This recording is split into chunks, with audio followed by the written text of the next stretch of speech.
o si ha existido, o si hay algún depredador especializado en hombres. ¿Cuál es el animal que todo el mundo considera pues la insignia, ¿no? Como depredador de esa época?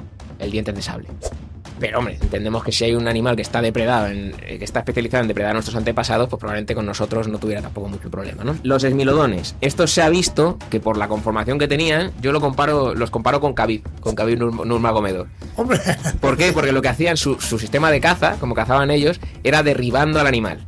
Wow. O sea, ellos corrían a derribar al animal, no eran excesivamente rápidos, las dos patas delanteras las tenían muy fuertes. Porque lo que hacían era empujar, agarrarse al cuello del animal, derribarlo, y ya cuando estaba en el suelo le clavaban los dos dientes de sable y lo mataban. Es que son personas que tienen un desarrollo muchísimo mayor que nosotros a nivel de sentidos. O sea, yo con este salía por la noche y yo me acuerdo que era tipo, una cosa que hacen allí es que apagan la luz, te quedas parado y simplemente escuchas. Y él solo escuchando, parando, empezaba a decir: ahí hay un rapir, ahí hay un coatí, ahí hay un cusumbo.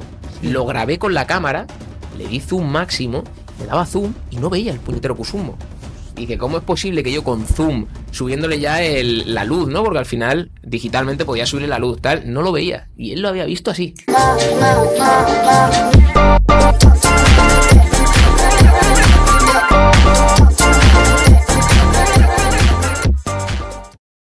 Muy buenas a todos, bienvenidos a 37 Cuadrado Podcast. Yo soy Xavi y hoy, siempre digo y hoy, y no me voy a cansar de decirlo, vamos a hablar de un tema que es, yo creo que los animales nos gustan a todos, tío. O sea, la persona que me diga que no le gustan los animales, no confíes en ella. Vamos a hablar de animales, vamos a hablar de un aspecto muy interesante del mundo animal que hemos intentado direccionar para el nicho del podcast, aunque sea difícil. ¿Y quién mejor que un zoólogo, un biólogo y además youtuber, Mario de Wonder? ¿Qué tal? Bienvenido. ¿Qué tal, Xavi? ¿Cómo estás? Un placer. Placer es mío tenerte aquí. Pues sí, bueno, divulgador científico, un montón de cosas, ¿no? Y por eso estoy aquí, ¿no? Y bueno, encantado de estar. No sé si quieres que haga una presentación así cortita. Claro. Soy y tal. Bueno, pues soy biólogo, zoólogo, como ha dicho él. He estado, pues lo último que está haciendo es una investigación sobre aguilucho cenizo y el impacto que tienen las cosechas sobre él, con una empresa en Madrid, pero previamente, que igual es más interesante, he estado trabajando en la selva amazónica, encargándome de la rehabilitación de felinos en Ecuador, por allí, en el Amazonas ecuatoriano. Sobre todo estaba en un centro de rescate y me encargaba del departamento de felinos, que tenía ocelotes, jaguarundis. Jaguarundis son como una especie de pumas pequeños, ¿no? Se le llama el mini puma de forma, digamos, como coloquial. Qué bueno. Muy chulos, una experiencia increíble. Y luego de coatís, que no sé si sabes lo que son. No son felinos. No, ¿qué son? Pues son, ¿cómo te diría?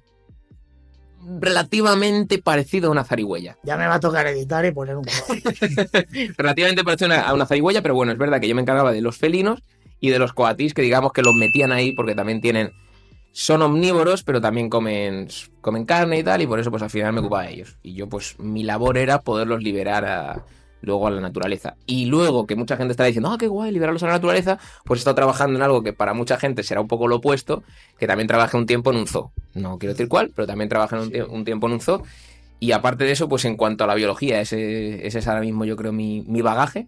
Y nada, y el canal de YouTube, por supuesto, que para mí lleva mucho más trabajo y muchísimo más investigación que todo esto que he hecho, ¿no? Bueno, pero ahí está, interesante, vídeos interesantes. Para todos los que no les conozcáis, Mario de Wonder en YouTube no falla. Si queréis saber cosas de animales, es el animales y comportamiento animal, que también está asociado muchas veces con el humano. De hecho, yo lo tiro un poco por ahí siempre, de los animales funcionan de esta manera o tenemos este comportamiento. Por ejemplo, lo que hablábamos antes, lo de la homosexualidad.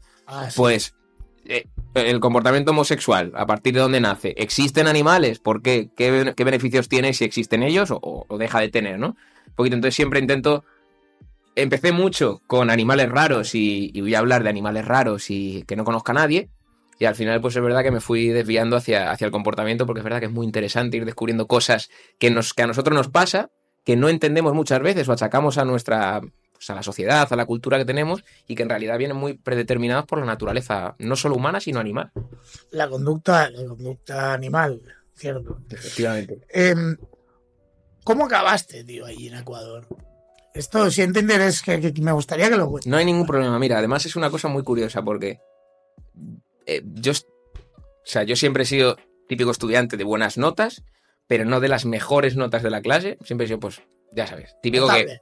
Sí, notable. No un 10, un notable. Y que hacía otras cosas. No el típico estudiante que está a full solo, está con sus estudios y es que acaba y se va a hacer unas prácticas en la propia universidad o tal, ¿no? Entonces, bueno, no era el mejor de mi promoción. Igual estaba entre los 5 mejores, 10 mejores, pero nunca ha sido... No está mal, ¿eh?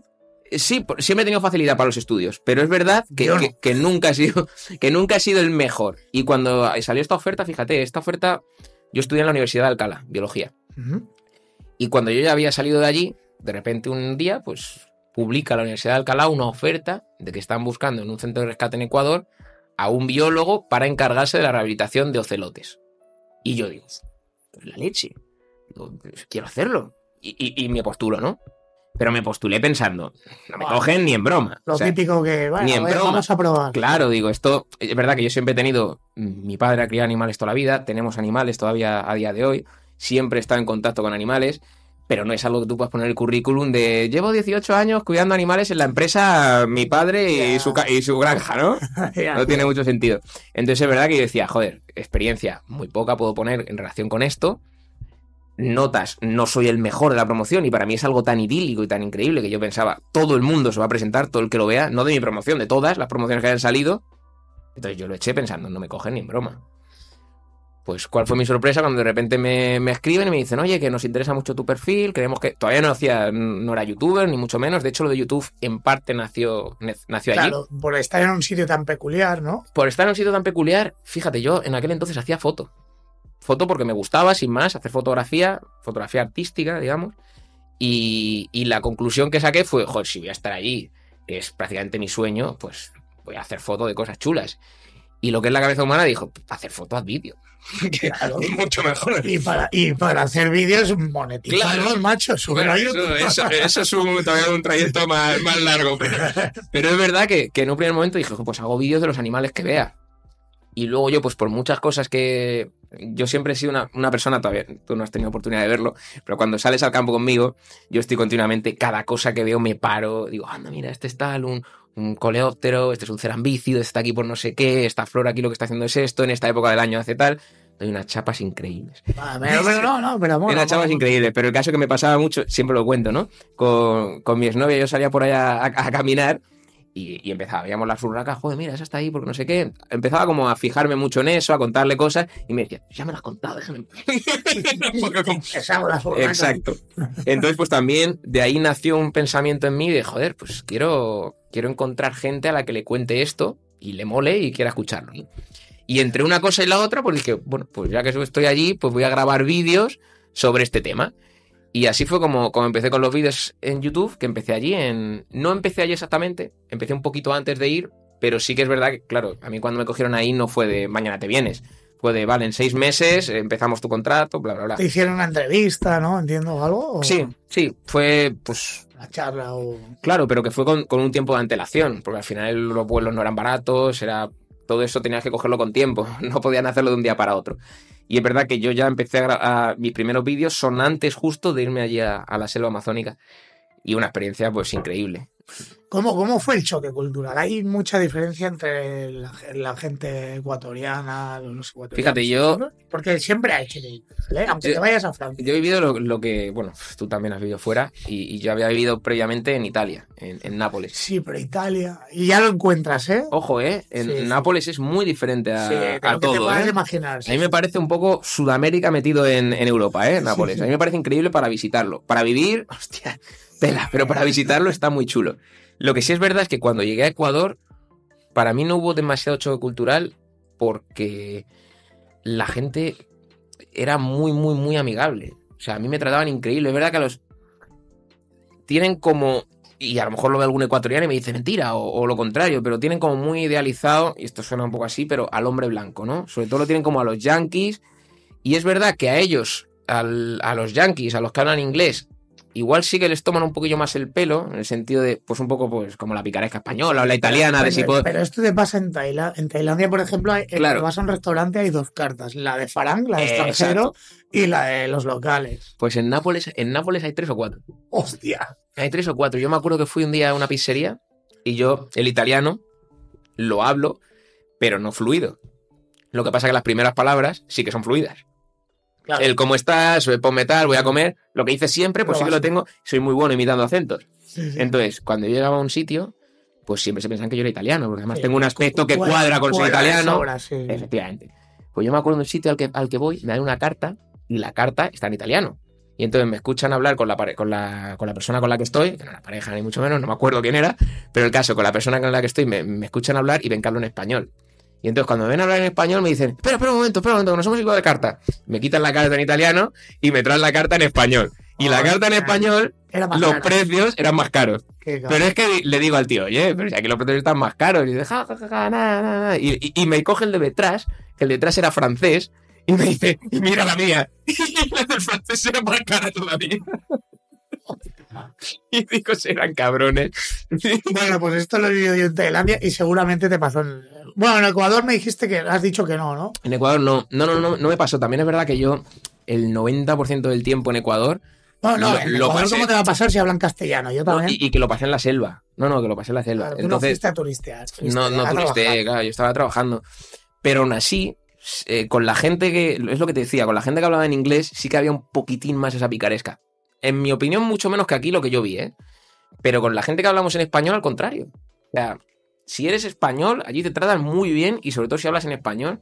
Yo de Ecuador, joder, tengo varios amigos todavía con los que sigo hablando y me sentí increíblemente bien tratado y bien acogido. Entonces, tampoco sentí tanto shock cultural. Claro, el shock que sentí es que vivíamos en una casa en medio de la nada, que la ducha pues era agua del río y bueno, lo típico, ¿no? Que comes prácticamente arroz todos los días y no comes más que arroz. Y me acuerdo que había una pieza de pollo una vez cada 3 días. Pero ese shock no es tanto a lo mejor cultural como de que estás ahí metido en la selva, ¿no? Los mosquitos te pican, ¿no? Es una locura. Claro, eso es lo que... estando allí, ¿tuviste contacto con insectos de por allí, mosquitos? ¿Tuviste el placer de ser picado por algo raro? Mira, allí hay una cosa que había allí, es la conga, la hormiga bala, no sé si te suena. Sí. Es en teoría, la picadura, al menos de insecto, ¿no? De himenóptero, es la picadura más dolorosa del mundo. A mí no me picó, pero me acuerdo que a una chica que estaba allí sí le picó porque ahí iba mucha gente de voluntaria. Que esto también es otro melón que se podría abrir, del tema de los voluntariados, como un montón de sitios sacan mucha pasta con el tema del voluntariado. Pero el caso es que hubo gente, a alguna le picó. Yo me acuerdo que me decía uno de mis amigos ecuatorianos que trabajaba allí, me decía, tienes que dejarte picar por una hormiga bala, porque si no vives la experiencia como tiene que ser. Y digo, ¿te has noqueado alguna vez? ¿Te has noqueado alguna vez? Y me dice, no, digo, pues déjame, que te meta una hostia. Vive la experiencia. Vive la experiencia. Total. Pero no me pasó, a mí nunca me picó nada. Me picó una hormiga, fíjate allí. La hormiga bala es la top, pero a mí me picó una que ellos decían que era la prima de la hormiga bala. Yo no sé qué especie era exactamente, porque es verdad que hay tantas especies que, salvo que seas un experto en hormigas... A ver, vamos a ver, sí. Pero es verdad que me picó una y me dolió. Digo, hostia, no me quiero imaginar cómo era la hormiga. El estilo, pero ¿qué tipo de dolor es? ¿Como ácido de cuando te pica una avispa, pero más? Muy parecido a la de la avispa. De hecho, esa no era la hormiga bala, pero era un poco más que una avispa. O sea, un poco más. La hormiga bala, pues es verdad que yo me acuerdo que a una chica de allí le picó, se pasó toda la noche llorando, porque dura no sé si dura unas 12 horas el dolor así más intenso, y es verdad que se pasó toda la noche llorando. Y yo sí, está que dejo que me pique. Pero es verdad que también se genera tolerancia, porque otro que estaba allí, que era indígena de allí, que vivía hace mucho tiempo, le habían picado ya... ¿Qué? 20 hormigas balas a lo largo de su vida. Que le pregunten a Fran de la Jungla. Vale, ya está. No hablo de Frank. Solo por decir no hablo de Frank, que me van a caer. Solo requiere hablar de Frank. Bueno, vámonos a ella, vámonos a... Le picaron a ella porque has dicho que hay especies, que no sé qué. Vamos al turrón. Y espera, porque esto te va a interesar. Dime. Y fíjate, el remedio que tenía este chico de allí, que se llama Pablo, le hice yo una entrevista, de hecho. Ahora está viviendo en Suiza. Si viene alguna vez por aquí, igual te interesaría. Buen país. Pues ese chico es indígena quichua y habla español de aquella manera. Pero lo que hacían ellos para el tema de las picaduras de hormiga bala era buscar una lombriz, sacaban la lombriz de la tierra, la rompían, o sea, la partían por la mitad y lo que es las heces, la caca de la lombriz, se la echaban en la picadura y él decía que eso te aliviaba el dolor. Yo no sé si exactamente tenía mucho sentido, te genera una infección de la hostia, pero esa era su teoría. Bueno, yo creo que algo de razón tendrían, digo yo, porque ellos son los seguro que es efectivo, porque él lo habría usado muchas veces. Curioso, ¿no? Pues justamente, que es lo que te he dicho, ahora lo hablaremos, es eso, ¿no? De variantes de especies, no sé qué. Vale.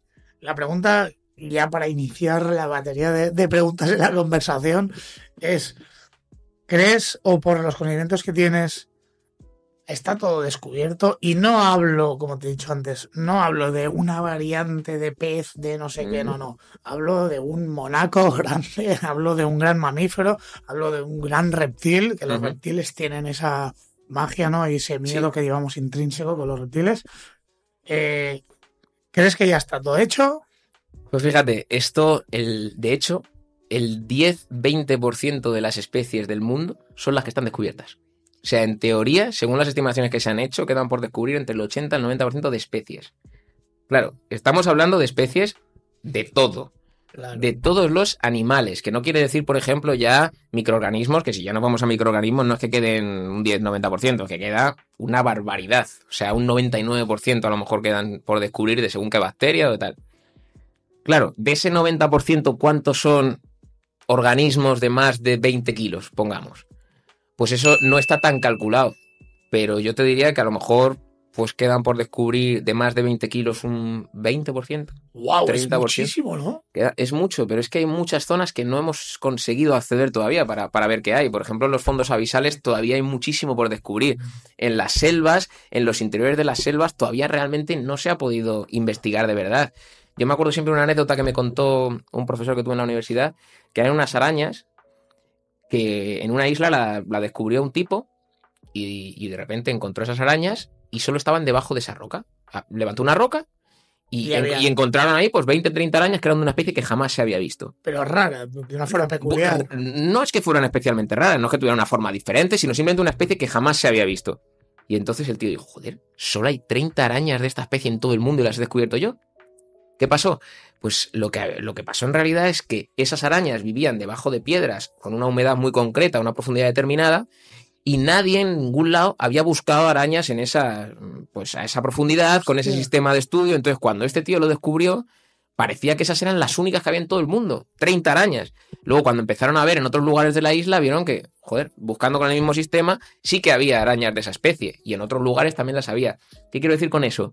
Que muchas veces tenemos esta visión antropocentrista de que lo que existe es lo que está en nuestro mismo entorno. Pero hay otros entornos que todavía no hemos conseguido investigar, inspeccionar correctamente, que sí que tienen animales que nosotros no conocemos.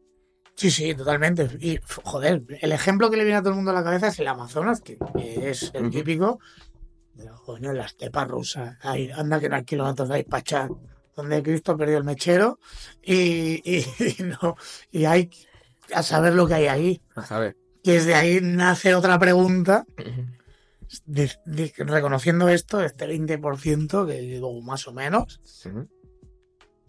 ¿Tú qué crees del maravilloso Yeti?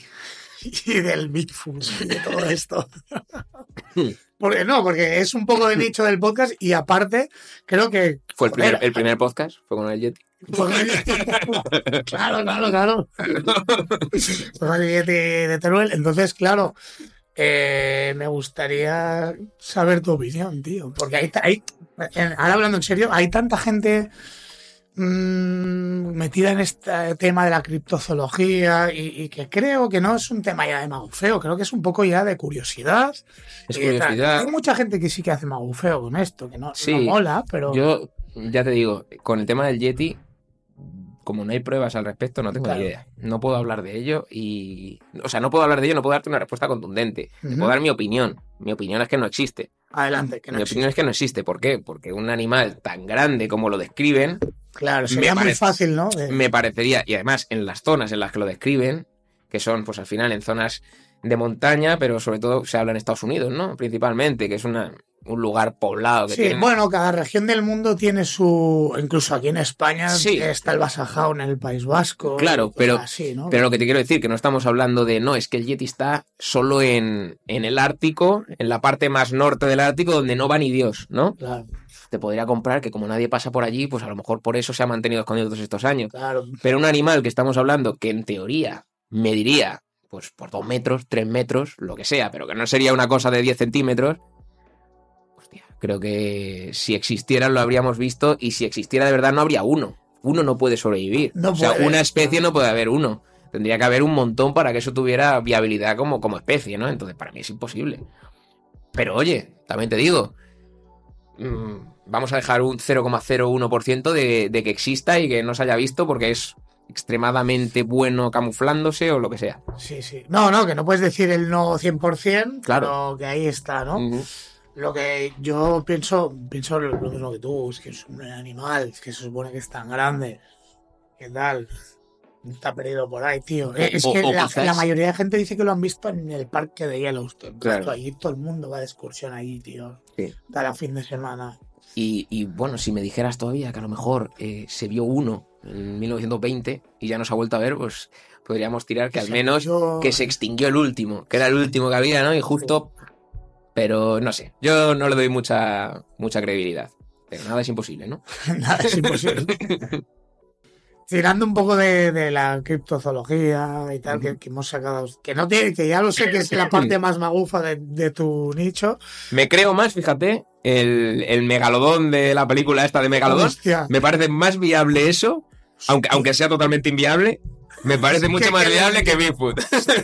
Hostia, pero tío, los mares, el mar sí que da miedo. Sí. O sea, yo no tengo talasofobia ni nada de eso, pero el mar... Ahí yo sí que creo que debe haber una cosa grande, gorda. Puede ser.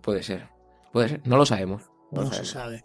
Claro, porque es que ¿qué es este tiburón de 100.000 millones de años que han descubierto ahora? ¿No lo has visto? Que hay un tiburón que dicen que igual tiene como 500 años. Ah, vale, sí. ¿Qué sabes de esto? El tiburón de Groenlandia. Pues no es el animal más longevo que... Pues no es el animal más longevo que se ha registrado. De hecho, el más longevo es una almeja. Que le llamaron Ming porque cuando la cogieron, que tenía 507 años, cuando cogieron esa almeja, la mataron al cogerla, de hecho, podía haber vivido más, pero claro, la llamaron Ming porque databa su nacimiento de cuando la dinastía Ming, eso es. Pero el tiburón este que dices tú es muy curioso porque viven tanto tiempo. Y esto ya es otro melón también que podemos abrir de la longevidad, pero viven tanto tiempo porque están en un entorno en el que les ralentiza el metabolismo, en el que no tienen apenas amenazas, no tienen poblaciones muy grandes, entonces les cuesta mucho encontrar una pareja. Y luego una cosita también muy curiosa que tienen es que están en simbiosis con un copépodo. Un copépodo es un bicho muy pequeñito, digamos, que le parasita los ojos y lo deja ciego. O sea, lo deja ciego, pero este copépodo es bioluminiscente, o sea, brilla en la oscuridad. Entonces tienen ahí una simbiosis un poco extraña. O sea, este comido te parto las piernas, pero te dejo unas muletas. Pero te deja unas muletas, efectivamente. Y les sirve porque al ser bioluminiscente atrae a otros animales, como por ejemplo pulpos o peces pequeños, que van ahí para comerse a este copépodo, y lo que hacen es que cuando se acercan el tiburón ballena se los come. Que el tiburón ballena lo deja ciego, pero al 100%. Pero es tiburón ballena este bicho. ¿Sí? Uy, tiburón ballena. No, tiburón de Groenlandia. El tiburón ballena es otro. Se me ha pirado. No lo pienso cortar, ¿eh? Tiburón de Groenlandia. Entonces, le sirve para cazar, porque no es un animal muy rápido. Al final, lo que te digo, metabolismo lento. Y no es el más longevo. La almeja esta que te digo es un poquito más longeva, pero es el segundo más longevo registrado. El tercero sería la ballena de Groenlandia, que casualmente también es de esa zona. Las almejas estas que te digo son de Islandia, también es de esa zona. ¿Por qué de esa zona? Frío, poca biomasa, hay pocos animales, etcétera. Entonces es más difícil que te deprede alguno. Y esto es una cosa un poquito igual más densa, pero básicamente si tú eres más grande, vives más. Vale, esto es justo lo que te quería preguntar. ¿El tamaño tiene que ver con la longevidad? Porque, tío, por ejemplo, un elefante es muy grande, sí que viven mucho, pero nosotros no somos relativamente muy grandes y vivimos bastante. Igual nosotros vivimos porque tenemos conocimientos, medicina y sí, tal. Pero estás equivocado en que no somos muy grandes. O sea, nosotros somos muy grandes. Somos bastante grandes. Sí, bueno, sí. Claro, te estás Pero si lo comparas con un gorila o con un elefante, comparando con gigantes. Claro. Y luego hay un componente que es cierto, que es que somos capaces de sobrevivir más tiempo por la sociedad que hemos creado, por un montón de cosas. Pero al final, evolutivamente, lo que determina tu longevidad es tu capacidad reproductiva. ¿A qué voy con esto? Hay una cosa que se llama valor reproductivo. Uh-huh. O sea, tu valor reproductivo máximo, en el momento en el que más hijos tienes por delante para tener, digamos, es en el momento justo en el que te llega la pubertad y ya maduras sexualmente. Entonces, a partir de ese momento, tu valor es máximo. Por tanto, si ahí murieras, sería, a nivel de especie, sería una mierda. Porque justo en el momento en el que más posibilidades tienes, pues es cuando te matan. Entonces, ¿en qué momento tiene sentido que mueras? No cuando tu valor reproductivo es máximo, sino cuando tu valor reproductivo caer, ¿no? es cuando empieza a caer o cuando es el más bajo posible. Y te explico por qué. Porque nosotros, en la longevidad, el envejecimiento, digamos, lo que es el envejecimiento es que tu cuerpo decide que es mejor dejar de invertir en mantener tus estructuras para invertir en tener más hijos. ¿Por qué? La razón es muy sencilla y a veces es difícil de entender. Cuando tú vas haciéndote más mayor, por muy bien que tú estés de salud o lo que sea, aumenta la probabilidad de que te caiga, por ejemplo, un rayo. De que te deprede otro animal, de lo que sea. Cuanto más mayor eres, más probabilidad. Entonces, por mucho que tu valor reproductivo lo intentes mantener, pues ya deja de ser rentable, porque si yo en vez de tener más hijos lo estoy invirtiendo en mantenerme bien, en mantenerme sano, pues a lo mejor estoy sanísimo, pero se me cae un rayo encima y me mata igual.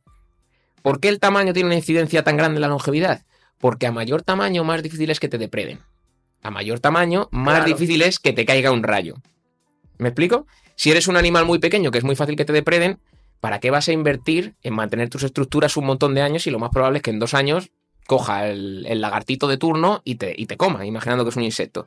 Entonces, será mejor que inviertas en tener más hijos. Esta es la clave. Y esto es por lo que es un mecanismo de supervivencia. Claro, es un mecanismo no de supervivencia, de rentabilidad. Todo esto son matemáticas. Entonces, ¿qué es más rentable? Pues lo más rentable es, si tú eres más grande, como es más improbable que te depreden, pues vas a estar más tiempo. ¿Por qué las tortugas viven bastante más? Porque como tienen un caparazón, es mucho más improbable que las depreden. Cuanto más grande es la tortuga, más improbable es que te depreden. Si eres una tortuga galápago que no tiene depredadores, porque en la isla en la que viven no tienen depredadores, te haces aún más mayor. Si eres un tiburón de Groenlandia que no tiene depredadores porque vive en unas aguas en las que no vive ningún animal prácticamente que les pueda depredar, pues va a subir muchísimo la cantidad de años que tú puedes aguantar. Si eres un humano, cada vez que cuando vaya pasando tiempo sin que tengamos un animal que nos deprede, sin tener enfermedades que nos maten, pues lo lógico será que nuestra longevidad vaya aumentando, porque será cada vez más rentable que mantengamos nuestras estructuras en lugar de centrarnos en reproducirnos. Esto es una explicación que es a veces difícil de explicar y no sé si la he explicado bien, pero no, se ha entendido, ¿no? Se entiende perfectamente. Vale. Lo que, bueno, tiene que ver también que tengas un metabolismo lento, como en el caso de los reptiles. Claro, pero eso es consecuencial. O sea, es una consecuencia. Porque si a ti no te sale rentable, si es más rentable tener un metabolismo más rápido, pues el que tenga el metabolismo más rápido va a tener más hijos. Entonces, al final va a ser claro, lo que hostia, claro, es más complejo de lo que... Es más complejo, pero a la vez es más sencillo, porque todo depende de quién deja más hijos. Claro. Más hijos viables con capacidad de tener más hijos. Ok. Entonces, bueno, es complejo y a la vez no. No, y a la vez no. Pero, claro. Pero llegar a esa conclusión yo no me la había planteado, porque básicamente no tengo ni para No, coño, pero es que también, si no, vaya tontería. Si estudiara yo, pasaba lo mismo que todo el mundo. Mira, yéndonos a longevidad, nos vamos a la prehistoria, ¿vale? Que ya hemos visto pues alguna imagen, ¿no? De que se ha encontrado un mamut congelado y cosas así. ¿Crees que se puede, como ahora está empezando a haber deshielo, cambio climático, etc., muchos lo niegan y tal? Yo no. Yo no, el tema es... Sí, no, yo no, pero mira, ahora luego te haré otra pregunta sobre esto. ¿Crees que se puede encontrar a especies que puedan ser descubiertas después por el deshielo y tal? Como tipo, aparte de los mamuts típicos, sino un depredador, algo que es lo que a la gente al final... Un ADN que esté... O sea, hombre, obviamente encontrar un animal es posible, la cosa es que el ADN esté perfecto, esté intacto y se pueda, digamos, replicar en laboratorio. Esto, hasta donde yo sé, todavía no se puede. Todavía es imposible, pero sí que hay gente que dice que no estamos lejos de ello. No estamos lejos de poder hacer un parque jurásico, algo del estilo, ¿no?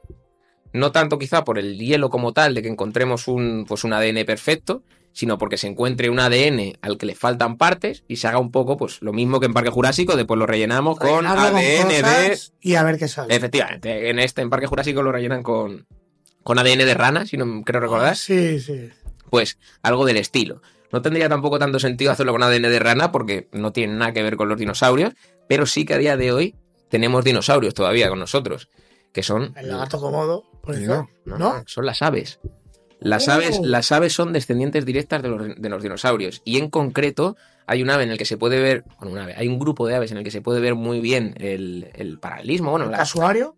El casuario es uno de ellos, muy bien, has estado listo. Las avestruces, etcétera, que se le llama paleo... No es paleoaves el nombre científico, pero paleo algo. Y el caso es que esos son descendientes directos de los dromeosaurios. Los dromeosaurios son el velociraptor, por ejemplo, es un dromeosaurio. Claro, y si te fijas, ves muy fácilmente cómo hay bastante similitud. Pues lo típico, si tú te fijas en los pies o las patas de un ave, ves que parece un dinosaurio. Un casuario, por eso te he dicho el casuario, porque claro. ¿Sabes dónde lo vi? En Portaventura.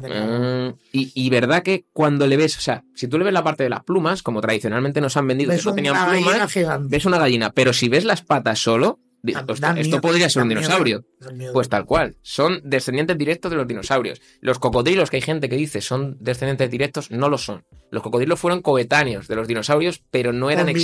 Convivieron, pero no eran dinosaurios. Al menos lo que científicamente en biología se consideran dinosaurios.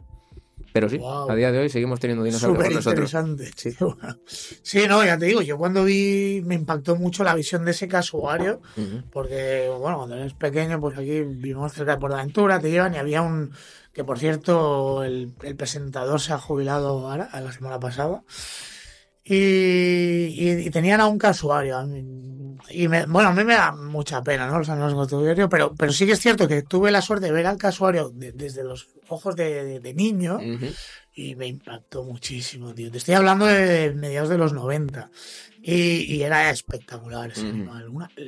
Y él mismo decía, no, si es que si te mete un zarpazo te destroza. Y le veías y dices, joder, ya te digo, si te destroza. Total. Tío, ¿crees que hay alguna especie que pueda llegar a matar por placer, por diversión? Como los humanos, por desgracia. Bueno, hay varias. Lo que pasa es que el placer es algo muy subjetivo, claro. Sí, bueno, que estás hablando desde el punto de vista humano. Claro, vamos a suponer que matar por placer, vamos a decir que es lo opuesto, digamos, a matar por hambre, ¿no? Lo mato porque me lo quiero comer, ¿vale? Entonces, dentro de eso, pues hay muchas formas de matar. Yo creo que la que más se ajusta sería, por ejemplo, la de los gatos, la de los felinos, que lo que hacen realmente no es que maten por placer, por el hecho de voy a matar porque me gusta matar, que lo razonen de esa manera, pero en realidad matan en la mayoría de los casos por entrenar. O sea, nosotros, los humanos, estamos acostumbrados, por ejemplo, tú en concreto que has sido luchador, pues voy al gimnasio, entreno y aprendo a pelear. Los animales no tienen un gimnasio. Los animales, como aprenden a pelear, es con el juego. Jugando con sus hermanos, o como aprendo a cazar, en la gran mayoría de los casos es con animales a los que cojo y los mato, aunque a lo mejor no tenga en este momento hambre, pero simplemente estoy aprendiendo cómo cazar. O estoy simplemente ya no aprendiendo cómo cazar, sino aprendiendo cómo se mueve este animal, aprendiendo que este animal es mi comida, jugando, probando mis garras. Todos hemos visto un gato, qué tal funciona. Un gato mareando. Claro. Qué tal funcionan mis garras, tal. Es un poco eso. Así trabajo mis reflejos y sí que evolutivamente, pues hay placer. Porque si el placer lo asociamos a la dopamina, pues claro, se está generando dopamina porque es como lo que hace el organismo para generarte esa sensación de premio, de si lo haces está bien. Luego también hay otros casos en los que se mata, esto yo no lo considero tanto placer, pero bueno, se mata para conseguir jerarquía, por ejemplo. Yo soy un macho de león y mato a otro león no para comérmelo, sino porque quiero quitarle su puesto. Pues el alfa o... Claro, y luego hay otros casos en los que lo que se hace es, pues coge el animal y mata a 20 patos, pongamos por ejemplo con un zorro, y mata a 20 patos y dice, si solo se va a comer uno, ¿por qué ha matado a 20? Pues lo que tiene en el instinto de ese zorro es que si no mata al pato, pues posiblemente el pato se va a hacer el muerto y se va a escapar. Es una estrategia bastante común el hacerse el muerto para muchos animales cuando los tiene de un depredador pillado. Entonces, muchas veces le ataca el depredador, se hace el muerto, el zorro de turno o lo que sea lo deja porque dice ya lo he matado y este animal lo que hace es irse. Se larga y cuando vuelve ya Claro, no está. entonces lo que hace a veces el zorro, por ejemplo, por irme a un caso concreto en el que pasa, es que dice, pues si veo 20 patos me cargo a los 20 y los mato bien matados. Entonces, ¿hay placer haciéndolo? Bueno, el zorro desde luego no lo pasa mal al matarlos porque en su mente se está liberando esa dopamina de, correcto, mátalo. Porque ellos no razonan de la manera esta de decir, si no lo mato, igual se escapa. Entonces, mata a los 20 y luego ya me preocupo de ver cuántos me puedo comer. ¿Sabes? Es un poco eso. Entonces, ¿matan los animales por placer? Sí, pero no de una manera consciente como a lo mejor podríamos pensar que lo hacemos nosotros. Qué guapo, tío. Cuando has estado allí en la reserva, ¿no? En Ecuador y tal, que has estado, manipulando, se puede decir la manera. Sí, he manipulado bastante, sí. ¿Has estado en peligro en algún momento? ¿Te han lesionado? No he tenido peligro de muerte, yo no he sentido en ningún momento. Peligro de una herida grave, sí. ¿Sí? Sí, porque al final cuando estás en estos sitios, pues todo es muy primitivo. Entonces, por ejemplo, cuando siempre recuerdo una vez en la que teníamos que mover a un ocelote de una jaula a otra, de una cerca a otra. Y lo normal es que en cualquier sitio, por ejemplo, si tú lo vas a hacer en un zoo, se anestesia al ocelote, una vez está dormido lo recoges y lo llevas al otro lado. Aquí no. Aquí no por muchas razones. Una de ellas que la veterinaria que había en el centro, pues las hay mejores, por decirlo mal y pronto, las hay mejores y no se atrevía a poner la anestesia porque no sabía muy bien cómo hacerlo. Para no cargárselo. Para no cargárselo. Claro.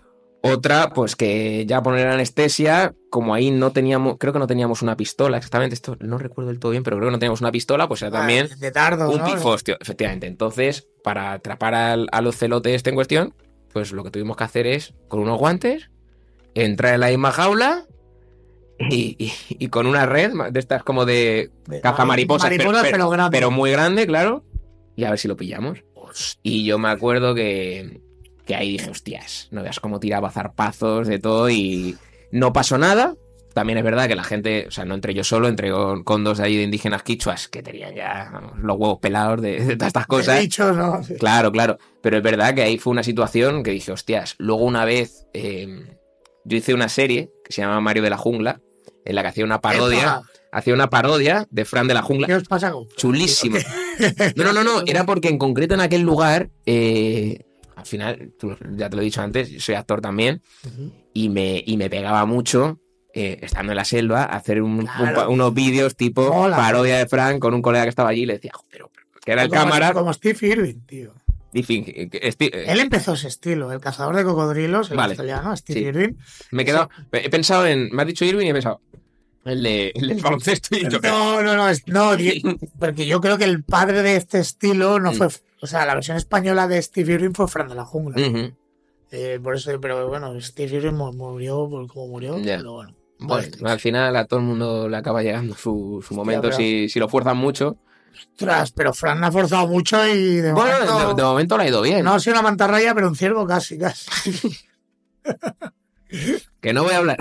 Bueno, que tengo que paso el ciervo, ¿no? Frank, te quiero. Short is real, etiquetado. Total, que hice lo de Mario de la Jungla, y en Mario de la Jungla hice 6 episodios, y lo que hacía era salir a la selva por la noche, iba con el colega este que te digo, el quichua, el indígena, y luego el cámara. Y íbamos un poco a ver qué animal nos encontrábamos en medio de la selva. Eso fue muy arriesgado. Pero, y es verdad que un día, el primer episodio de hecho, es con un tapir. Un tapir es... ¿Sabes lo que es? Que tiene, sí. Normalmente un tapir... No es un capibara, ¿eh? Un tapir es como esto que tiene... Sí, es una mezcla entre... A ver, está emparentado filogenéticamente, o sea, según la genética, con los caballos, los elefantes... Rinoceronte no estoy seguro ahora, pero bueno, se parece un poco. ¿No? Es que no está con el hipopótamo, pero sí es verdad que tiene una apariencia parecida. Y es un animal que tú lo ves y parece típico animal bonachón, que dices, este no va a hacer nada. Son la hostia, pesan 200 kilos y una mala hostia increíble. 200 kilos pesa un tapir, tío. Puede llegar a 200 kilos, sí. Y es Y es un animal que, además, joder, nos contó una anécdota de que a dos chicas que estuvieron allí trabajando les pegó una paliza increíble que las mandó a la UCI, uno que tenían allí. ¿A la UCI? Sí, las cogía por lo visto y las levantaba y las tiraba por el aire al suelo otra vez y así, le pegaban pedras y todo tipo para quitárselo de encima, y el tapir enajenado de cojones persiguiéndolas a las chicas. Cuando se conseguían escapar, las persigue, las volvía a reventar a hostias. Entonces es verdad que... Joder, qué miedo dan los tapirs, tío. Yo me No. Un típico animal bobalicón. Sí, es que da esa impresión, pero yo ahí sí me sentí... Me da un poquito de rabia, fíjate, porque en ese vídeo la gente probablemente no es consciente del peligro que había. Yo estaba muy nervioso diciendo, hostia, yo estaba al lado del tapir y yo estaba pensando, hostia, como le dé al tapir volverse loco ahora, yo con las Crocs encima de mierda estas, porque iba con todo el outfit Frank, con las Crocs digo, no me escapo yo con esto, ¿eh? Es que Fran, La tierra además que era como súper húmeda, de esta que te hundes. Casi barro, ¿no? Sí, que te hundes. Yo decía, como le dé al tapir por volverse loco, me mata aquí mismo, ¿eh? Y ¿Esto lo tienes subido a YouTube? Lo tengo, sí, Hay sí. que poner aquí etiquetas. Mario de la Jungla, episodio 1, temporada 1. Hostia. Temporada 1, ¿eh? Como si fuera una segunda. Sí. Ostras, y viste, pues eso, a un tapir y... Sí, luego serpientes, alguna vía. ¿Te ha picado alguna o no? Nunca me ha picado. Es que yo soy una persona muy cauta. O sea, nunca he sido el típico loco de, a ver, una serpiente la cojo si no sé cuál es. O sea, si yo no sé claramente qué serpiente es, no la cojo. Si es verdad que, por ejemplo, una noche, yo con este chico, con Pablo, que voy a dejar de llamarle el indígena, con Pablo, que es indígena, nos fuimos un par de veces a pasar al corazón, digamos, del Amazonas. Pues hicimos un viaje como de días en el interior para ver un poco eso. O sea, que entiendo que acampabais allí y todo. Sí, no, de hecho para acampar allí, claro, como solo llevamos una manta, los mosquitos te comen. Entonces tenías que dormir casi como una momia. Te enganchabas la manta aquí, así, y con los pies enganchados, y estabas todo tapado, porque si no los mosquitos te freían. Y sí es verdad que nosotros no vimos un jaguar, pero ahí era zona de jaguares y sí que vimos huellas de jaguar cerca nuestro, que es verdad que es como lo más... No sé si el jaguar pasó cuando estábamos durmiendo, no tengo ni idea, seguramente no, pero es verdad que yo dije, hostias, que igual esta noche no podía haber comido un jaguar aquí, pero en general ya te digo que no tuve demasiado peligro, porque si no eres un loco, sabes moverte, también vas con gente que sabe. O sea, yo no iba con cualquier... No era un zumbao que me metía y decía, a ver qué me encuentro. No, claro, yo iba con este chico... Con gente que ya vive por allí. Claro, yo iba con este chico que ha vivido toda la vida en la selva. De hecho, ahora se casó con una suiza y se ha ido hace un par de meses ahí a vivir a Suiza y a ver, esto es lo que dura ahí. Porque una persona que lleva 28 años viviendo en la selva... Que ama la selva y se va a Suiza ahora, hostia, digo, a ver lo que le dura. Va a pasar mal, va a pasar mal, a ver lo que le dura. Yo no sé qué. Y no digo que Suiza te va... Que es no, muy pero, bonito a nivel de naturaleza, pero es muy diferente. Claro, y además el clima es totalmente distinto. Y es que es una forma de vivir muy diferente. O sea, yo lo que vi es que son personas que tienen un desarrollo muchísimo mayor que nosotros a nivel de sentidos. O sea, yo con este salía por la noche y yo me acuerdo que pues siempre salíamos de noche pues para ver qué animal, porque la mayoría de animales salen de noche. De día se esconden porque saben que el humano es peligroso, pero por la noche, cuando ya no tienen que convivir con el humano, es el momento, digamos, de máxima actividad. Entonces salíamos por la noche y yo me acuerdo que era tipo, una cosa que hacen allí es que apagan la luz, te quedas parado y simplemente escuchas. Y él solo escuchando, parándonos, empezaba a decir, ahí hay un tapir, ahí hay un coatí, ahí hay un cusumbo, ahí tal. Y tú decías, pues si no estoy escuchando nada, solo escucho los grillos. Digo, ¿cómo es posible? Eso es el oído, pero luego la vista. Yo me acuerdo que una vez con un cusumbo, que es pues otro animal, que es como... ¿Cómo es? Es que es muy difícil de describir, pero es parecido... Es un poco... Parece un peluche. Te diría que lo más parecido físicamente, aunque no está emparentado filogenéticamente, es un lemur. Un rollo así. Un rollo así. Y que vive en las copas de los árboles. Entonces yo me acuerdo que una vez me dice, mira, hay un cusumbo. Lo veía una mierda. Sí. Lo grabé con la cámara, le di zoom máximo y luego yo editando porque yo allí editaba después por las mañanas, editando, le daba zoom y no veía el puñetero cusumbo. Y cuando ya llevaba un par de horas editando, que estaba ya haciendo la última previsualización, de repente veo ahí una cosilla. Sí. Coño, está ahí. Y dije, ¿cómo es posible que yo con zoom, subiéndole ya la luz, ¿no? Porque al final, digitalmente podía subirle la luz, tal, no lo veía. Y él lo había visto así. Era increíble. O el cazar. Para cazar ellos también leen las huellas, leen todo. Y sobre todo lo que te digo, los sentidos. Porque saber el concepto, yo ahora mismo hay conceptos que sé, pero no tengo los sentidos tan desarrollados como los tienen ellos. Bueno, pero es normal, tío. Sí, sí, sí. Nosotros, al haber nacido en nuestra civilización, por llamarlo de alguna manera, porque ellos tienen una civilización también. No nos podemos pensar que somos el culo del mundo. Claro, O sea, claro. Somos la grandal. Tenemos una desconexión absoluta con la naturaleza. 100%. Por mucho que nos pensemos que somos aquí, sueltas a 10 personas de la capital, de cualquier capital europea en medio del Amazonas y se van a morir, seguramente. Posiblemente sí. En cambio, pues ellos viven ahí y no se van a morir. Sí. O sea, no se van a morir directamente. No. Pero saben qué planta les puede servir, saben qué pueden o no pueden comerse. No hay color, no hay Totalmente. ¿Viste alguna araña o algo? Sí, Un montón de arañas. pero grandes. Coño, tarántulas, y cogí tarántulas con las manos, o sea, sí. De hecho, tengo vídeos en el canal cogiendo arañas porque al final es verdad que es muy que a la gente le gusta mucho dar clic a este tipo de cosas, ¿no? De coge una araña, tal, Sí. la típica miniatura en la que estás cogiendo una araña. Tengo una chica del canal que también manipula. Pues sí cogí. Pero es verdad que intento cada vez coger menos. Porque ¿Por no exponerte? No por no exponerme, porque siento que igual no es el mensaje que quiero dar. Ah. ¿Sabes? No es que quiera criticar a la gente que coge, porque, joder, hay canales que sigo y que veo mucho que cogen al animal. Chicos que ayudan de lo de las balsas. He visto mucho. Sí, eso. Lo de las balsas, por ejemplo, tengo también ahí como sentimientos encontrados, pero siento que se está creando una cultura de que el animal lo puedes coger y no pasa nada, que si lo haces una vez, pues no pasa nada, es verdad, pero si creas una moda, tengo que coger el animal por y tal, estadística te cae. al final acaba siendo una mierda, porque no solo es ya que tú cojas al animal y le generes un estrés en ese momento, que eso pues podríamos decir que es lo de menos.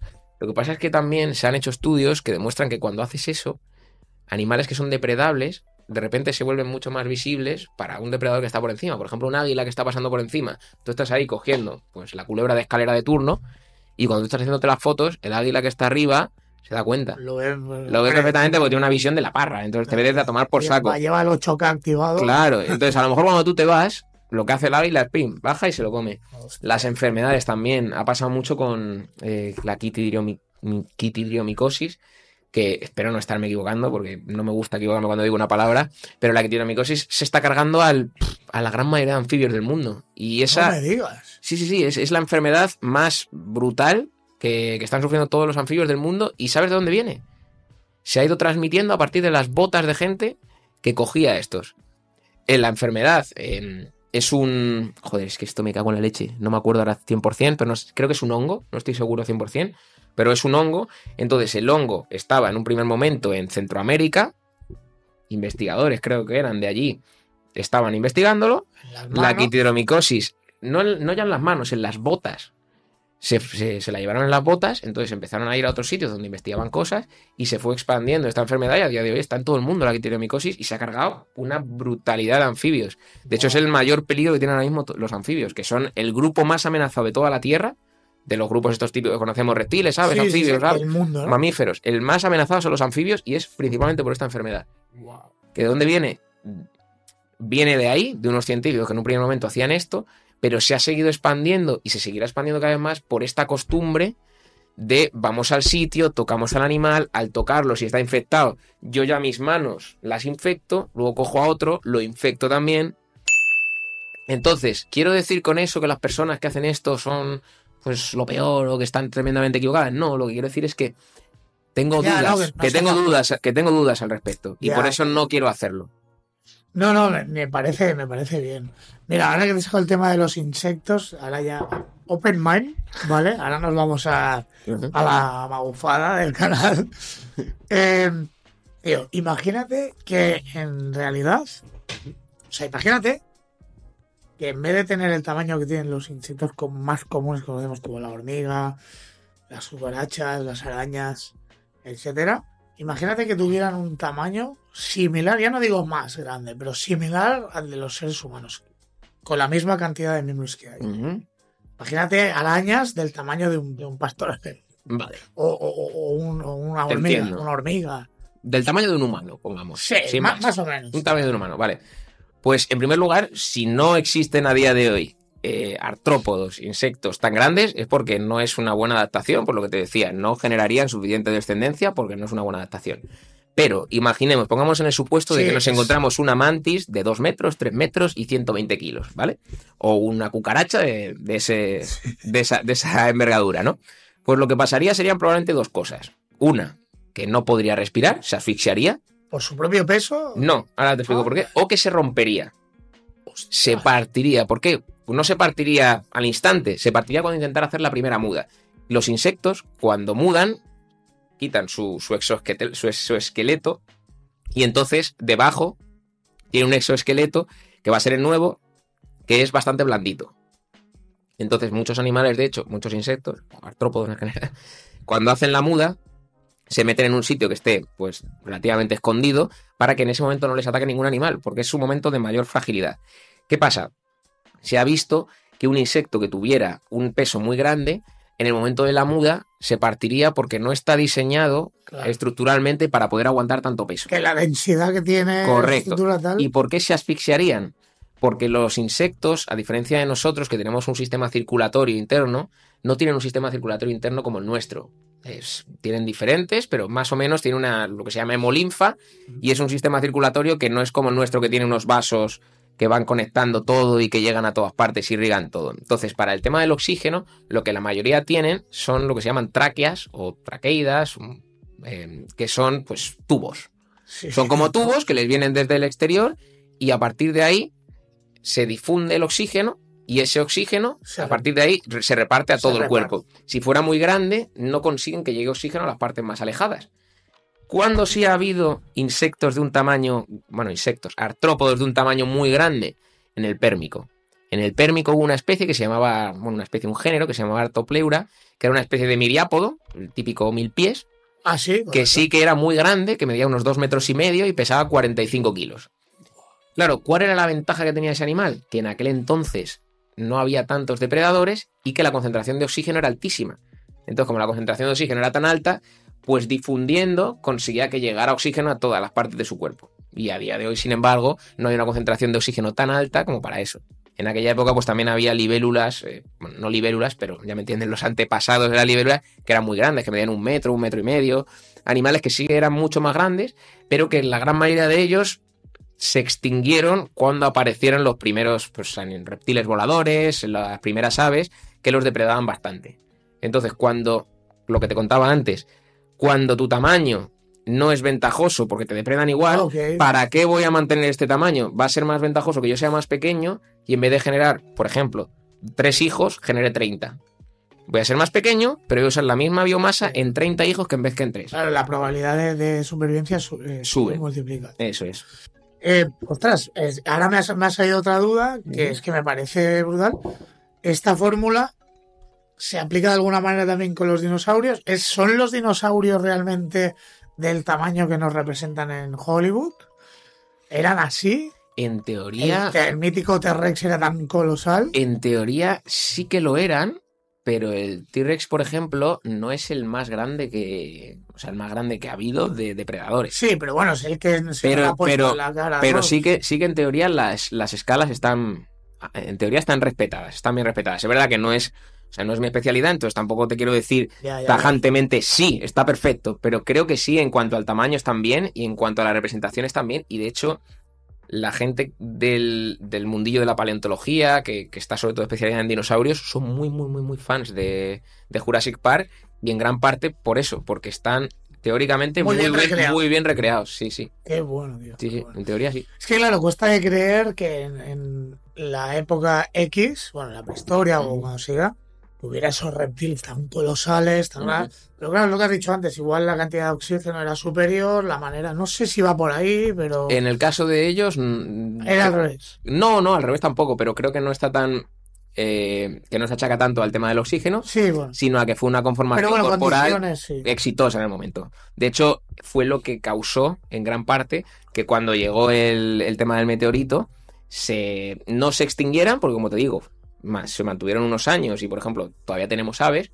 pero sí que la gran mayoría de ellos pues se fueron a la mierda, digamos, y los mamíferos que éramos en aquel momento, pues unos segundones, ¿no? Pues creciéramos más, porque al ser más pequeños teníamos mayor eficiencia, porque es verdad que la atmósfera empeoró, se redujeron los niveles de oxígeno, todo era mucho más complicado para mantener esas grandes estructuras, había menos comida, también para el tema del meteorito, cago en la leche, esconderse, cuando eres más pequeño es más fácil que si eres más grande. Sí. Si eres muy grande, pues es complicado que encuentres una cueva o lugar para meterle, claro. Efectivamente. Sin embargo, los animales más pequeños pues tenían esa ventaja.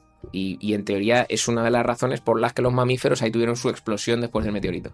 Qué bueno, tío. Qué bueno. Ahora, hablando de dinosaurios y depredadores y tal, hay un vídeo en tu canal que es muy... Bueno, que tuvo bastante éxito, que hablabas de esto. Si había, o si ha existido, o si hay algún depredador especializado en hombres. Sí. Que si pudiera haber especializado en humanos. Sí. humanos, sí. Pues sí que lo hay. Bueno, sí que lo hay. Hay mucha... Esto es como todo. Cuando hablas del pasado, cuando hablas de épocas, pues como el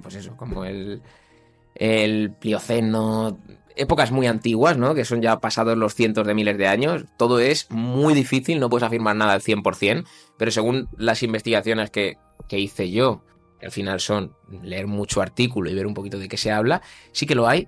Hay muchas especies que se cree que podrían haberlo sido, que, por ejemplo, hay mucha gente que me dice las aves del terror. Las aves del terror, por ejemplo, no coincidieron en cuanto a tiempo ni geográficamente con los homínidos. Porque yo te voy a hablar de homininos para ser exactos. Sí. Porque no podemos hablar de humanos, porque los humanos aparecimos hace muy poco tiempo y sí que no teníamos un depredador tan claro porque nos lo cargamos muy rápido. Pero es verdad que otras especies, por ejemplo cocodrilos, hay un cocodrilo que le llaman cocodrilo antropófago, que uno pensaría, antropófago, pues tiene que comer el hombre, tiene que comer humanos. Pues no es tan así, porque de hecho lo que pasa con este es que se encontraron restos de Homo habilis, de Homo erectus, cerca de donde vivía este, ¿no? Cerca del fósil de los fósiles de antropófago encontraron pues también fósiles, restos de estos homínidos. Claro, ¿quiere decir esto que estaba especializado en los homínidos? No, quiere decir que lo depredaba de forma oportunista. Para mí este es el gran punto. Si habláramos de depredadores de los humanos a lo largo de la historia hay un montón. Si hablamos de depredadores especializados, ahí es donde la cosa se pone complicada. Claro. Porque, por ejemplo, un ejemplo que pongo yo siempre es el lince. El lince puede comer muchas cosas, el lince ibérico, pero en lo que está especializado es en el conejo. Y sus adaptaciones están específicamente hechas para cazar conejo. Y las del conejo también se intenta especializar en evitar al lince. Claro. Nosotros teníamos un lince. Esa es la gran pregunta. Por ejemplo, el cocodrilo antropófago no entra en esta descripción. ¿Por qué? Porque se ha visto que depredaba muchas otras cosas y que no tenía ninguna adaptación que a priori a ti te haga pensar que estaba especializado en comer humanos. No, simplemente si se encontraba uno... lo que hay ahora, ¿no? Que lo que puedo enganchar que es comestible, lo engancho y fuera. Luego sí que hay rapaces a día de hoy que depredan primates. Entonces podemos decir, hay una pistita. Sí, algún tipo de águila. El águila arpía, por ejemplo, depreda primates. Luego hay otro águila que ahora no me sale el nombre, en África, que también depreda primates, creo que el 90% de su dieta son primates. Entonces uno diría, hostia, suena que a lo mejor depredaban en el pasado también, si no esta especie, su antecesora.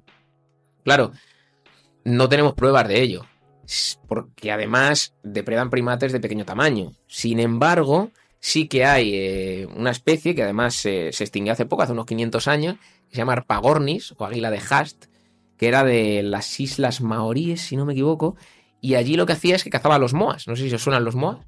No. Pues son pues como una especie de avestruz, digamos, pero muy grande, más grande aún que las avestruces. Más que una... Pero, mucho más. Eran el ave más pesada. Estamos hablando de años. Sí. No se extinguieron hace demasiado, ¿eh? En el último... ¿no? O sea, ¿convivimos con ellas y todo? Sí, se extinguieron en el siglo XX, creo. No me digas. Creo que sí. O en el siglo XX o en el siglo XIX, pero yo diría que en el siglo XX. Y podían pesar alrededor de 200 kilos. Y este águila estaba especializada en depredar a estos, a los moa. Pero fue culpa del hombre la extinción de las moas. Sí. En principio sí, en principio llegaron los hombres, pero como llamaban a este águila, el águila de Hast, era devorador de hombres de las montañas en maorí. Entonces, al llamarse así, devorador de hombres de las montañas, y además ser capaces de cazar, pues, moas que pesaban 200 kilos, pues uno diría, hostia, podía cazar humanos. Entonces, ¿quiere decir que estaban especializados en los humanos? No. Pero lo que sí vemos con eso es que había una rapaz que era capaz de depredar animales de gran tamaño, y a la vez vemos rapaces que son capaces, y que sobre todo están especializadas en depredar primates. Las dos por separado, pues no podemos decir que ninguna de las dos lo sea, pero a lo mejor hubo una especie que no conocemos o que no tenemos seguro todavía cómo era, que estaba especializada en depredar homínidos. Porque ya vemos que existe una rapaz capaz de depredar animales tan grandes y vemos que existe también rapaces que se especializan en primates. A día de hoy, que eso que hemos extinguido un montón de animales. Entonces esa podría ser una respuesta, pero tampoco es una respuesta segura porque lo que te digo, parte un poco de la elucubración. Entonces, ¿cuál es el animal que todo el mundo considera pues la insignia, ¿no? Como depredador de esa época? El dientes de sable. Todo el mundo piensa en los dientes de sable, pero claro, cuando hablamos de dientes de sable no estamos hablando de una especie. Es casi como si estuviéramos hablando de felinos. Hay dientes de sable para aburrir y no todos estaban especializados en lo mismo, de hecho cada uno tenía su especialidad. Y el más conocido, ¿me vas a decir algo? No, sigue, no, ahora te lo diré. El más conocido es el esmilodón. Todo el mundo ha oído hablar del esmilodón. Cuando piensas en dientes de sable, esmilodón. El más grande, esmilodón populator. Pues el esmilodón populator, en un primer momento se pensó que a lo mejor era un depredador especialista de los humanos. Cuando digo humanos, recordad, homininos, porque es verdad que en esa época no había humanos. Pero, hombre, entendemos que si hay un animal que está depredado, que está especializado en depredar a nuestros antepasados, pues probablemente con nosotros no tuviera tampoco mucho problema, ¿no? Incluso menos. Claro. Incluso menos. Entonces, los esmilodones, esto se ha visto que por la conformación que tenían, yo los comparo con Khabib Nurmagomedov. Hombre. ¿Por qué? Porque lo que hacían, su sistema de caza, como cazaban ellos, era derribando al animal. Wow. O sea, ellos corrían a derribar al animal, no eran excesivamente rápidos, pero lo que sí tenían era un tren superior, aquí no puedo decir. Las dos patas delanteras las tenían muy fuertes. Porque lo que hacían era empujar, agarrarse al cuello del animal, derribarlo y ya cuando estaba en el suelo le clavaban los dos dientes de sable y lo mataban. Muy diferente. Pero esto es lo que te quería preguntar, que te he interrumpido. Perdona, dime. Ahora has clavado. Tío, ¿esos dientes de sable eran funcionales? Porque sí. Es que yo no los... o sea, igual de esas son las imágenes típicas que nos han puesto en los dibujos animados. En su momento lo eran, pero solo eran funcionales para animales de gran porte. Animales a los que les pudieras clavar eso y no tuvieras problema, pues, por ejemplo, de que falles la mordida porque el cuello es muy pequeño o que estés, pues básicamente, gastando demasiada energía para un animal pequeño. Entonces estos cazaban animales muy grandes y es un sistema muy diferente, por ejemplo, al de los leones, al de los felinos actuales, que no atraviesan. Lo que hacen es asfixiar mediante presión. Hostia. Estos, sin embargo, atravesaban la, creo que, no sé si era la carótida o la yugular, la que fuera. Atravesaban una de ellas, entonces el animal se desangraba y ya se lo podían comer. Pero esto no cuadra con depredar homininos, que al final era un animal débil para la época, pequeño, al que no hacía falta que derribara uno de estos. ¿Quiere decir que no se comieran ninguno? Por supuesto que si se lo encontraban se comían un hominino, pero no estaban especializados. Sí que hay un animal que fíjate, en la cristozoología, en el tema este, hay mucha gente que piensa que era un depredador especializado en los humanos y que realmente se ha demostrado que no, que es Dinophelis. Dinophelis es un género también de dientes de sable, con los dientes más pequeñitos, que en teoría tenían los dientes de esa manera, más pequeñitos, para poder justo atrapar la cabeza y romper el cráneo del hominino y matarlo. Claro, ¿qué pasa? Que hoy en día ya no hay solo evidencias físicas, también hay evidencias genéticas y moleculares. Y lo que se vio es que en Dinophelis, comparando el esmalte de los dientes de Dinophelis con heridas que tenían homininos que se habían encontrado con él, lo que vieron es que no era un depredador tampoco de homininos, sino que estaba centrado en otras especies. Y aquí ya doy tantas vueltas para llegar al que sí que es el depredador, en teoría, no confirmado, pero muy probable, porque al ver eso, dije, no, pues si este nos ha salido que no, vamos a utilizar este mismo método para ver si hay algún otro que sí. Claro. Y encontraron un dientes de sable que se llama Megantherion, que es otro género que se parece mucho a los leopardos actuales, que sí que parecía que por el esmalte, los isótopos de esmalte que se encontraron en sus dientes, que sí que parece que era depredador especializado en homininos.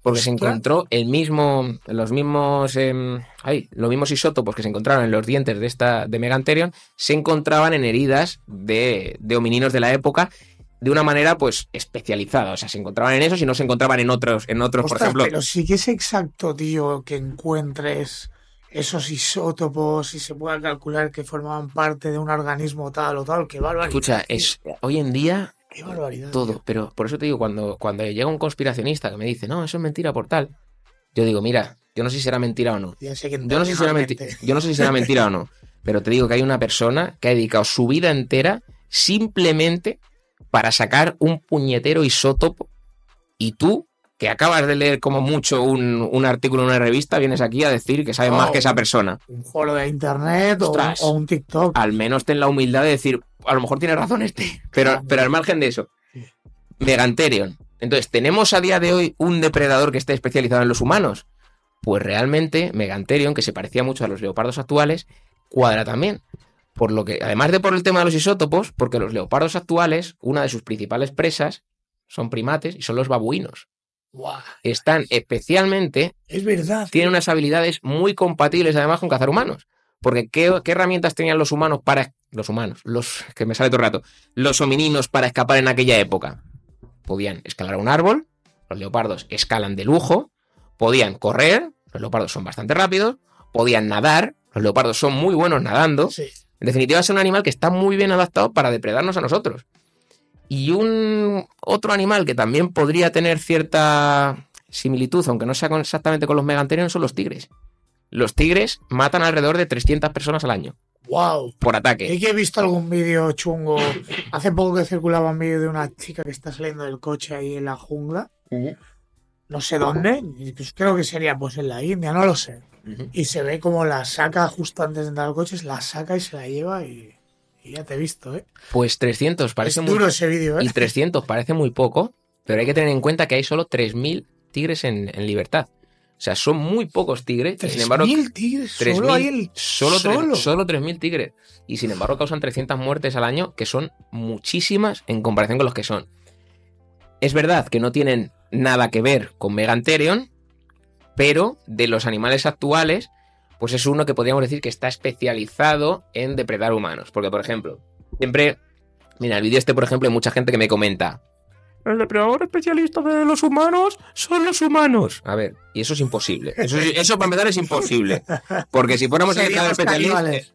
No que seríamos caníbales. Que no hay ninguna especie que pueda estar especializada en depredarse a sí misma, porque si lo hace se extingue. Claro, no tiene sentido. De hecho, la mayoría de las especies lo que tienen son que cuando se agreden o se tienen que agreder entre ellas, no matan.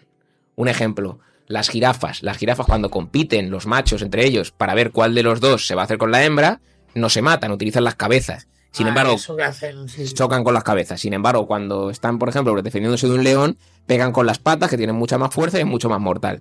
No utilizan las patas con otros congéneres porque no los quieren matar. Claro. Si los mataran sería una tontería. Estarías perdiendo mucha base genética que a la especie le vendría fatal y acabaría siendo perjudicial para la especie. Entonces, eso ya descartado. Luego hay gente que me dice, los mosquitos. Los mosquitos son el animal que más mata en el mundo, es cierto, pero no es un depredador. Claro, y no lo hace con una intención la idea de... No, es un parásito. Claro, tío. Claro. Y de hecho, si nos vamos al top 5, te diría, de animales que más matan, realmente no son los animales los que matan, son las enfermedades que transmiten estos animales. Gente que dice, no, los perros, incluso los perros, creo que están en el puesto 3 o algo así. Mira, el que sí mata, perdón, es el que está en el puesto 2, que son las serpientes. Ah, claro. Pero no matan para depredarnos, porque las que matan son las venenosas y no pueden depredarnos. Claro, entonces, por tamaño. Efectivamente, tampoco son depredadoras. Y los perros, la mayoría es por el tema de la rabia, que contagian la rabia. También hay muchos que te matan porque de repente son te matan. Perros potentes y te pueden morder, claro. Te desangras. Pero si te vas al top, prácticamente ninguno es depredador de los humanos. Hoy en día no existe un depredador de los humanos, claro. Los cocodrilos matan 1000 al año. Y hay una barbaridad de cocodrilos. Y no cocodrilos. Todas las especies de cocodrilos y caimanes las juntan para dar esos 1000 al año. Claro, no, y que por ejemplo, creo, corrígeme si me equivoco, en el caso de las serpientes que has dicho, es que te pican. Vale, pero las muertes que hay por constrictoras gigantes como una boa, tal, eso sí que es por comer, pero es una cifra ínfima. Sí podría ser, pero es muy poco, efectivamente. Muy ínfima porque... Sí. Claro. Es muy poco, sí. Si es que me voy a hacer vivo. Mira, para concluir, ¿quieres lanzar algún... ¿Tienes algún proyecto entre manos relacionado con esto? ¿Tienes algo...? No, yo ¿Pensado? seguir con el canal de YouTube. Si quieres te cuento alguna curiosidad más. Claro, tírale. Vale. Tírale, va, bonus track. Mira, vale, perfecto. ¿Aquí qué cosas se pueden decir y qué no? Todo se puede decir. Todo se puede decir, vale. Sí. Mira, pues hay una especie que es muy curiosa, que voy a hacer pronto un short de ello porque es muy gracioso, que son las astotilapias. Se llaman Astotilapia burtoni. Es una especie de tilapia, no sé si te suena. No, ni idea. Pues son un pez, ¿vale? Vale, Básicamente son un pez. Y los peces, pues normalmente la forma que tienen de copular y de tener por su descendencia es que la hembra suelta los huevos, los deja pues en tierra, por ejemplo, y el macho llega y los insemina, lo echa por encima y ahí se queda el huevo y cuando llega el momento pues eclosiona y sale el pececillo, ¿no? Ujú.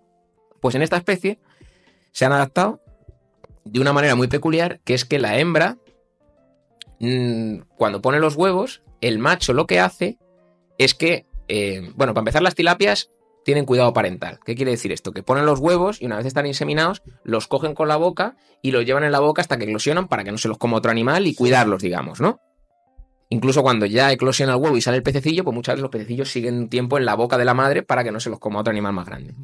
Pues el caso es que el macho tiene un dibujo en la aleta caudal, creo que es, la de abajo, Ujú.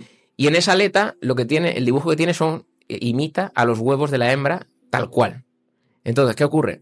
Cuando la hembra pone los huevos, el macho no insemina los huevos que están en el suelo, sino que lo que hace es empezar a dar vueltas alrededor de la hembra y le enseña la aleta caudal. Esa aleta que os digo. Pectoral.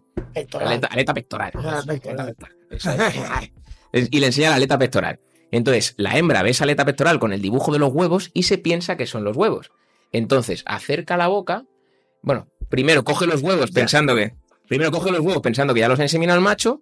Y cuando ya los tiene en la boca los huevos, dice, uy, me quedan huevos por coger. Entonces se acerca a la aleta Del macho. del macho y el macho ahí es cuando dice, ahora sí. Y ahí insemina directamente en la boca de la hembra. Y le echa, digamos, pues todo el veneno, ¿no?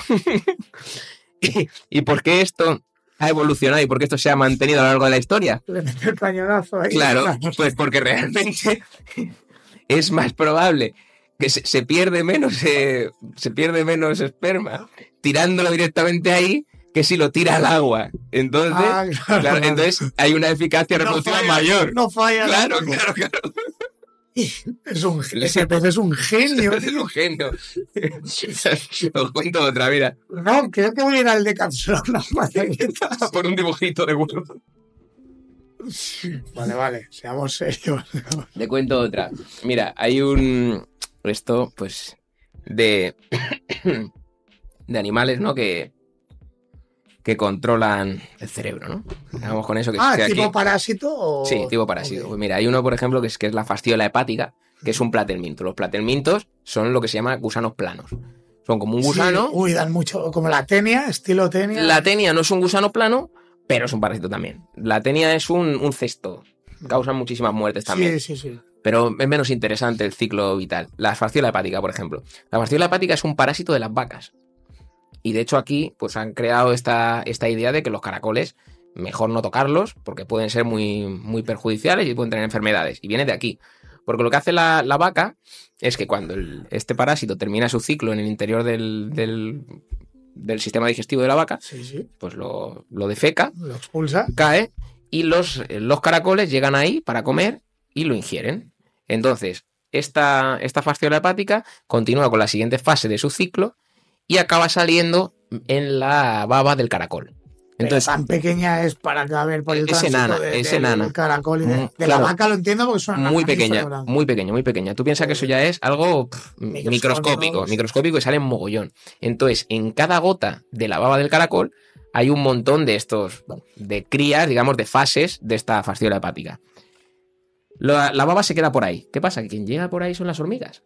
Y las hormigas siempre están dispuestas a hidratarse o a comer algo si tiene algo pues medianamente dulce. En este caso no tiene una base muy dulce, pero les sirve para hidratarse. Entonces llegan las hormigas y se lo comen. Y una vez se lo comen, el parásito lo que hace es que se va al cerebro de la hormiga y digamos, que le hace que tenga que subir a lo alto de una brizna de hierba. Le adultera por medio de química, de hormonas, etcétera, que le genera, pues le hace subir a lo alto de una brizna de hierba. ¿Para qué? Para que cuando lleguen las vacas se coman esa brizna de hierba y entonces la fastiola vuelva a empezar el ciclo. ¡Guau, chaval! Pero de parásitos de estos hay una locura. Hay otro, Guau. hay otro que está chulísimo, que es el parásito... Son unos gusanos que parasitan grillos, que se le llama grillos suicidas. ¿Por qué? Porque lo que hace el parásito este es parasitar grillos, como es obvio. Entonces, cuando encuentra un grillo de estos, entra en su sistema, le adultera el cerebro de nuevo y lo que hace es que este animal tenga especial tendencia a ir hacia la luz. Entonces, cuando llega la noche, el único lugar donde hay luz es en los lagos, en el agua. ¿Por qué? Porque refleja la luna. El reflejo de la luna. Refleja la luna, efectivamente. Porque este animal, el problema que tienen estos gusanos es que para reproducirse necesitan agua, pero su parásito es de tierra. Entonces, para poder llegar al agua, necesitan, primero, se comen, digamos, se nutren de ese grillo al que están parasitando, y después, cuando ya están preparados para reproducirse, obligan a este grillo a irse al agua, el grillo se sumerge en el agua, no él solo, claro, no puede nadar, se asfixia, y una vez ya muerto en el agua, este animal pues consigue reproducirse, sale ya otra vez, y pues intenta buscar otro grillo que se acerca a la orilla para parasitarlo de nuevo. ¿Qué pasa, tío? Y estas de parásitos es un huevo que una te lo locura. contar. Bueno, de hecho, mira, ahora me sale una pregunta. ¿Podría llegar a desarrollarse o existir algún tipo de parásito que pudiera afectar a los humanos? Bueno, hay teorías al miedo respecto. esto. Por ejemplo, está la La teoría de los zombies y de todo Last of Us, ¿no? Que es un ejemplo correcto. que es un ejemplo del Cordyceps.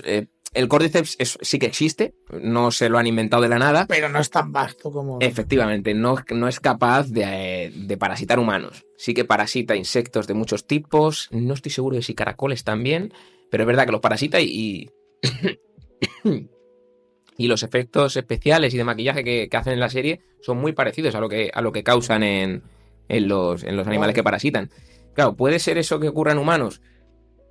Pues a día de hoy que haya control mental, quiero decir, ¿eh? Porque sí que hay parásitos de humanos. Pero que un parásito con control mental, me cuesta creerlo, pero puede pasar perfectamente. O sea, me cuesta creerlo porque a día de hoy no lo hay. No ha pasado. Porque tenemos medios para darnos cuenta, para atajarlo de raíz. Al final un parásito es, entre comillas, más difícil que se transmita que un virus, pero podría pasar. Podría pasar. Wow. Pues atentos que no haya un apocalipsis zombie por culpa de un parásito malvado, tío. Por culpa de uno del Congo que se come un mono o algo así. Pues tío, Mario de Wonder, mil gracias de corazón. Un placer. Me ha encantado. Lo he disfrutado muchísimo. Y nada, oye, hasta la próxima si se da. Muchísimas gracias. Ojalá.